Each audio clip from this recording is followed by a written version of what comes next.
നമസ്കാരം. മലയാളി വാർത്ത ഇൻസൈഡിലേക്ക് സ്വാഗതം. ഏതൊരു വാർത്തയും പോലെ ഈ വാർത്തയും കടന്നുപോയി. ചോറ്റാനിക്കരയിലെ പോക്സോ അതിജീവിതയെ അതിക്രൂരമായി ആക്രമിച്ച് കൊലപ്പെടുത്തിയ സംഭവം. ആ പെൺകുട്ടിയെ നിഷ്ഠൂരമായി മർദ്ദിച്ച് ഒടുവിൽ കൊലപ്പെടുത്തിയ പ്രതി അനൂപിനെക്കുറിച്ചുള്ള കൂടുതൽ വിവരങ്ങൾ പുറത്തു വരുന്നു. കേരളം ശ്രദ്ധയോടെ കേൾക്കേണ്ട ഒരു വാർത്തയാണിത്. ലഹരി ഇടപാടും തല്ലും പിടിച്ചുപറിയും അടക്കമുള്ള കേസുകളിൽ പ്രതിയായ അനൂപ് എന്ന യുവാവ് ഇൻസ്റ്റാഗ്രാമിലൂടെ പരിചയപ്പെടുന്ന ഒരു പെൺകുട്ടി. പിന്നീട് അയാൾ ചോറ്റാനിക്കരയിലെത്തുന്നു. ഒരു അടിപിടിക്ക് പിന്നാലെയാണ് അവൻ ചോറ്റാനിക്കരയിലെത്തിയത്. അനൂപിൻ്റെ മൃഗീയമായ ആക്രമണം, തുടർന്നുണ്ടായ ആത്മഹത്യാശ്രമം, ഗുരുതരമായി പരിക്കേറ്റ ആ പെൺകുട്ടി ഒടുവിൽ മരിച്ചു. ഒരു കൊടും ക്രിമിനലിനെ പെൺകുട്ടി തെറ്റിദ്ധരിച്ചാണോ ഇൻസ്റ്റാഗ്രാമിലൂടെ സുഹൃത്താക്കിയത്? എന്നാൽ കേരളത്തിലെ നിരവധി പെൺകുട്ടികൾ നേരിടുന്ന പ്രശ്നങ്ങളിൽ ഒന്നു മാത്രമാണ് ചോറ്റാനിക്കരയിലെ ആ പെൺകുട്ടിക്ക് സംഭവിച്ച ഈ ദുരന്തം. അനൂപ് എന്ന കൊടും ക്രിമിനൽ പഠിക്കുന്ന കാലത്ത് സഹപാഠിക്ക് നേരെ എയർഗൺ ചൂണ്ടിയ ഒരു പരാതി ഇവനെതിരെയുണ്ട്. ഇടുക്കി പീരുമേട് പോലീസ് സ്റ്റേഷനിൽ ഈ യുവാവിനെതിരെ കഞ്ചാവ് കേസ് നിലവിലുണ്ട്.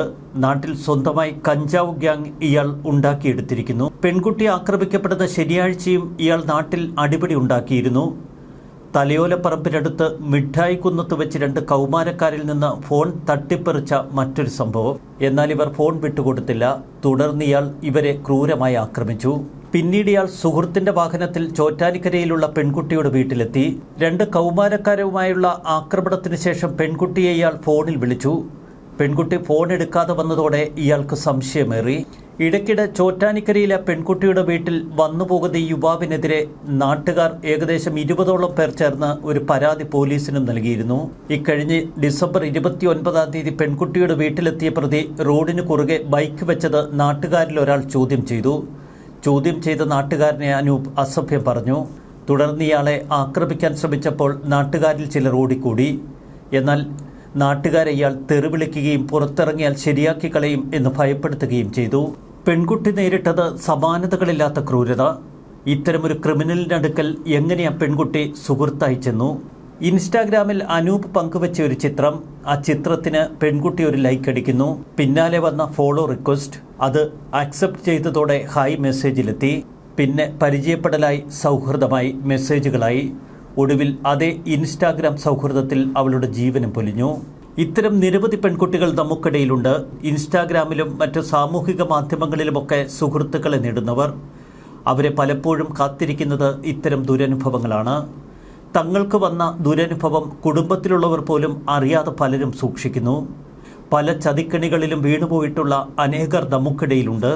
എന്നാൽ അതിക്രൂരമായ ആക്രമണത്തിൽ 6 ദിവസം വെന്റിലേറ്ററിൽ കിടന്ന ആ പെൺകുട്ടി കഴിഞ്ഞ ഞായറാഴ്ച വൈകിട്ട് 4 മണിയോടെയാണ് പെൺകുട്ടി ഗുരുതരമായി പരിക്കേറ്റ നിലയിൽ വീടിനുള്ളിൽ കിടക്കുന്നത് ബന്ധു കാണാനിടവന്നത്. കട്ടിലിന് താഴെ നഗ്ന നിലയിലായിരുന്നു പെൺകുട്ടി. അവളുടെ കയ്യിൽ വലിയ മുറിവ്, അതിൽ ഉറുമ്പരിച്ചിരുന്നു. തുടർന്ന് തൃപ്പൂണിത്തറ സർക്കാർ ആശുപത്രിയിലും പിന്നീട് എറണാകുളം ജനറൽ ആശുപത്രിയിലും അവളെ പ്രവേശിപ്പിച്ചു.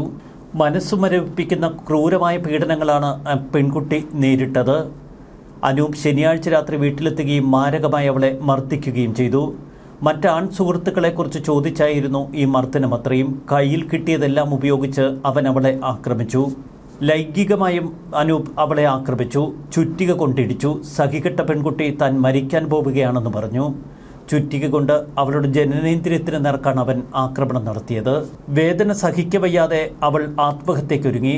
അപ്പോൾ അവൻ ആക്രോശിച്ചു, പോയി ചത്തോ. സഹികെട്ട പെൺകുട്ടി ഒരു ഷാളിൽ തൂങ്ങിയെന്നാണ് അനൂപ് പോലീസിനോട് പറഞ്ഞത്. തുടർന്ന് ഷാൾ മുറിച്ചിട്ടു താൻ.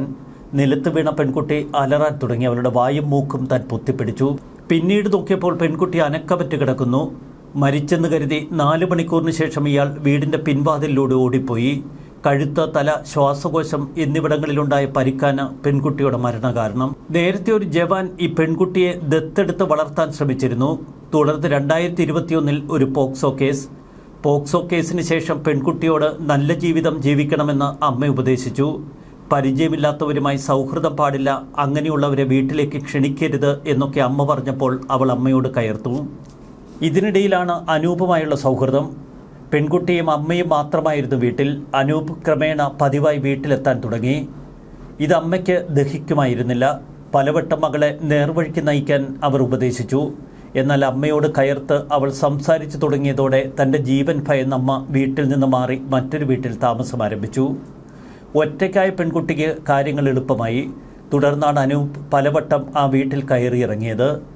അനൂപ് ആ വീട്ടിലേക്ക് രാത്രി കടന്നു ചെല്ലുമ്പോൾ മുറ്റത്ത് മറ്റൊരു യുവാവ് നിൽപ്പുണ്ടായിരുന്നുവെന്നാണ് അനൂപ് പോലീസിനോട് പറഞ്ഞത്. ഇതിന്റെ പേരിലും അവളുമായി താൻ വഴക്കിട്ടുവത്രേ. പെൺകുട്ടിയെ മയക്കുമരുന്നിന് അടിമയാക്കാനും അവൻ ശ്രമിച്ചിരുന്നു. ഇവിടെ ഒരു ചോദ്യം ശ്രദ്ധേയമാകുന്നു. നമ്മുടെ സമൂഹത്തിന് എന്താണ് സംഭവിക്കുന്നത്? ഇക്കഴിഞ്ഞ ദിവസങ്ങളിൽ നടന്ന നിരവധി സംഭവങ്ങൾ. ഹൈസ്കൂളിലേക്ക് ഇപ്പോൾ പ്രവേശനം ലഭിച്ച ഒരു വിദ്യാർത്ഥി മറ്റൊരു വിദ്യാർത്ഥിനിയെ പീഡിപ്പിച്ച് ഗർഭിണിയാക്കി ഒടുവിൽ വിദ്യാർത്ഥിനി പ്രസവിക്കുന്നു. വീട്ടിൽ പോകാൻ പറഞ്ഞതിന് ഒരു +2 വിദ്യാർത്ഥി സ്ഥലം SIയെ കഴുത്തിന് പിടിച്ച് നിലത്തടിക്കുന്നു. സ്കൂൾ വാഹനത്തിൽ 9ാം ക്ലാസ് വിദ്യാർത്ഥിക്ക് തിരുവനന്തപുരത്ത് വട്ടിയൂർക്കാവിൽ വെച്ച് കുത്തേൽക്കുന്നു. കുത്തിയതാവട്ടെ ഒരു +1 വിദ്യാർത്ഥിയും. ചോറ്റാനിക്കരയിലെ പെൺകുട്ടിയെ അനൂപ് ദേഹമാസകലം ചുറ്റിക കൊണ്ടടിച്ചു. അതിക്രൂരമായി അവളെ മർദ്ദിച്ചു. ഒരു മനസാക്ഷിയുമില്ലാതെ ഇത്തരം മർദ്ദനമുറകൾ എങ്ങനെ ഇവർ പുറത്തെടുക്കുന്നു? ഇതൊരു കാലഘട്ടത്തിന്റെ പ്രശ്നമെന്നൊക്കെ പറഞ്ഞ് ഇത്തരം സംഭവങ്ങളിൽ നിന്ന് ഇനിയും ഓടിയൊളിച്ചാൽ കേരളം ശരിക്കും ഒരു ഭ്രാന്താലയമാകും. മിക്ക വീടുകളിലും ഒറ്റക്കുട്ടി അല്ലെങ്കിൽ 2 കുട്ടി. മാതാപിതാക്കൾ ജോലി സംബന്ധമായ ആവശ്യങ്ങൾക്ക് പലപ്പോഴും ഒന്നുകിൽ ദൂരസ്ഥലങ്ങളിലാകും, അല്ലെങ്കിൽ മറ്റെന്തെങ്കിലുമൊക്കെ പ്രശ്നങ്ങൾ നേരിടുന്നവരാകും. മിക്ക വീടുകളിലും ബന്ധുക്കളൊപ്പമൊന്നുമില്ല. മിക്കവാറും കുട്ടികൾ തനിച്ചാണ് പകൽ സമയങ്ങളിൽ. എല്ലാവരുടെയും കയ്യിൽ സ്മാർട്ട് ഫോൺ.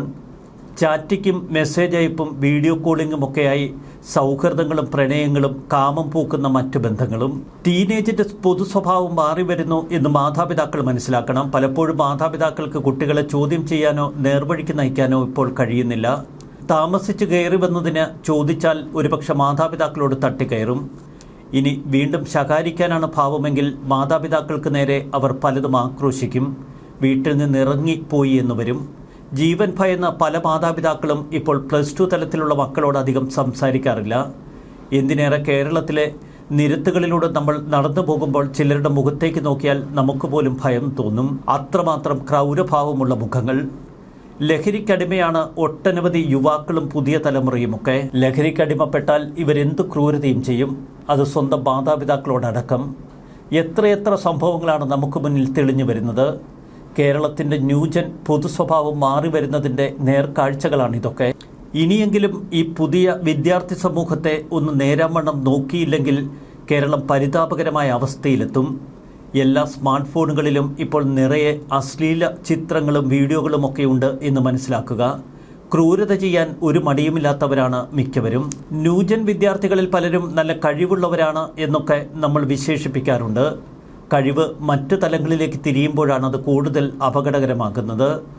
നമ്മുടെ സമൂഹത്തിൽ മൊത്തത്തിൽ ബാധിച്ചിരിക്കുന്ന ഇത്തരം പ്രശ്നങ്ങൾ പരിഹരിക്കാൻ ഭരണകൂടത്തിന് ചില ഉത്തരവാദിത്തങ്ങളുണ്ട്. മൊബൈൽ ഫോൺ പിടിച്ചുവെച്ച അധ്യാപകന് നേർക്ക് തന്നെ പുറത്തിറങ്ങിയാൽ ശരിയാക്കി കളയും എന്ന് പറയുന്ന +1 വിദ്യാർത്ഥിയുടെ വീഡിയോ ദൃശ്യങ്ങൾ ഒരാഴ്ച മുൻപ് നമ്മൾ നടുക്കത്തോടെ കണ്ടു. പലപ്പോഴും എൻ്റെ മക്കൾ നല്ലതാണ്, എനിക്ക് ചുറ്റുമുള്ള അവൻ്റെ കൂട്ടുകാരൊക്കെ പിശകാണ്, ഈ സമൂഹത്തിലെ മറ്റുള്ളവരൊക്കെ തെറ്റുകാരാണ് എന്ന ഭാവം പൊതുവെ മാതാപിതാക്കൾക്കുണ്ട്. എന്നാൽ ആദ്യം തിരിഞ്ഞു നോക്കേണ്ടത് തങ്ങളുടെ മക്കളുടെ നേർക്ക് തന്നെ. അവർ അകാരണമായി ദേഷ്യപ്പെടുന്ന സ്വഭാവം കാട്ടാറുണ്ടോ? പ്രത്യേകിച്ച് കാരണമില്ലാതെ പഠന നിലവാരത്തിൽ താഴ്ന്നു പോകുന്നുണ്ടോ? രഹസ്യങ്ങൾ അകാരണമായി ഒളിപ്പിക്കാൻ ശ്രമിക്കുന്നുണ്ടോ എന്നൊക്കെ മാതാപിതാക്കൾ ശ്രദ്ധിക്കണം. അവർ കൂടുതൽ പോക്കറ്റ് മണി ആവശ്യപ്പെടുന്നുണ്ടോ? മറ്റെന്തെങ്കിലും മാർഗങ്ങളിലൂടെ പണം നേടിയെടുക്കാനുള്ള ശ്രമങ്ങൾ അവർ നടത്തുന്നുണ്ടോ? ഉറക്കത്തിൻ്റെ രീതിയിലുള്ള മാറ്റങ്ങൾ തുടങ്ങി എല്ലാ കാര്യങ്ങളും ശ്രദ്ധിക്കേണ്ടതുണ്ട്. എന്നാൽ മക്കളെ ശ്രദ്ധിക്കാൻ മിക്ക മാതാപിതാക്കൾക്കും കഴിയുന്നില്ല. ഓഫീസ് വിട്ടു വന്നാൽ അവരുടെയൊക്കെ കയ്യിലിരിക്കുന്ന സ്മാർട്ട് ഫോൺ. മിക്കവാറും മാതാപിതാക്കൾ തന്നെ ചാറ്റിങ്ങിൻ്റെ വലിയ ലോകത്താണിപ്പോൾ. മക്കൾ അവരുടെ വഴിക്ക്. ഈ ചാറ്റിങ്ങിൻ്റെ പേരിൽ ഭാര്യയും ഭർത്താവുമൊക്കെ പലപ്പോഴും ശണ്ട കൂടും. ഇതൊക്കെ കണ്ടാണ് മക്കൾ വളരുന്നത്. മക്കൾ അവരുടെ ലോകത്തിങ്ങനെ അടിച്ചു പൊളിക്കും. ഒടുവിൽ ഇത്തരം സങ്കീർണമായ ടോക്സിക് റിലേഷൻഷിപ്പുകളിലേക്ക് അവർ ചെന്ന് വീഴും. പ്രായപൂർത്തിയാകുന്ന ഘട്ടം ഒരു വൈകാരിക റോളർ കോസ്റ്റർ സവാരിയാണ്. ഒരുപാട് പെരുമാറ്റങ്ങളിലെ വ്യത്യാസങ്ങൾ ശ്രദ്ധിക്കേണ്ടതുണ്ട്. ടീനേജ് പ്രായം അപകടത്തിൻ്റെതാണ്. അമിതമായ വികാരങ്ങൾക്ക് ഇടവരുത്തുന്ന പ്രായം. കുട്ടികൾ അവരുടെ സ്വാതന്ത്ര്യം വികസിപ്പിക്കുകയും പ്രയോഗിക്കുകയും ചെയ്യുന്ന സമയമാണ് കൗമാരപ്രായം. ഇത് മാതാപിതാക്കളുടെ നിയമങ്ങളെ ചോദ്യം ചെയ്യുന്നതിനുള്ള ഒരു അവസരമായി പലപ്പോഴും കുട്ടികൾ കാണുന്നു. ചോറ്റാനിക്കര സംഭവം നമ്മെ പലതും ഓർമ്മപ്പെടുത്തുന്നു. അപകടകരമായ സാഹചര്യത്തിലൂടെയാണ് നമ്മുടെ കുട്ടികൾ കടന്നു പോകുന്നത് എന്ന് കൃത്യമായി കേരളത്തെ ഓർമ്മപ്പെടുത്തുന്ന ഒരു സംഭവം. മാധ്യമങ്ങൾ ഇത്തരം വാർത്തകൾ കൂടുതൽ പ്രാധാന്യത്തോടെ അവതരിപ്പിക്കുമ്പോൾ മഞ്ഞയായി എന്നൊക്കെ പരിഹസിക്കുന്നവരുണ്ട്. നിങ്ങളുടെ ചാനൽ എന്താ ആണോ എന്ന് കമൻറ്റ് ബോക്സിൽ കുറിക്കുന്നവരുമുണ്ടാകാം. പക്ഷേ പച്ചയായി ഈ യാഥാർത്ഥ്യങ്ങൾ കണ്ടില്ല എന്ന് നടിച്ചാൽ നാളുകളിൽ ഇത് കൂടുതൽ അപകടം വിതയ്ക്കും. ഏറെ സൂക്ഷ്മത പുലർത്തേണ്ട ഘട്ടത്തിലൂടെയാണ് നമ്മൾ കടന്നു പോകുന്നത് എന്നൊരിക്കൽ കൂടി നമ്മെ ഓർമ്മപ്പെടുത്തുന്ന സംഭവം. അതുകൊണ്ട് തന്നെ ചോറ്റാനിക്കരയിലെ പെൺകുട്ടിയുടെ മരണം ഒട്ടും നിസ്സാരമല്ല എന്ന് നമ്മൾ മനസ്സിലാക്കണം. പ്രതി അനൂപിനെ ഇനി നിയമത്തിൻ്റെ വഴിയിൽ തളച്ചിടുക തന്നെ ചെയ്യണം. അവനെ പുറം ലോകം കാണിക്കരുത്. ന്യൂസ് ഡെസ്ക് മലയാളി വാർത്ത ഇൻസൈറ്റ്.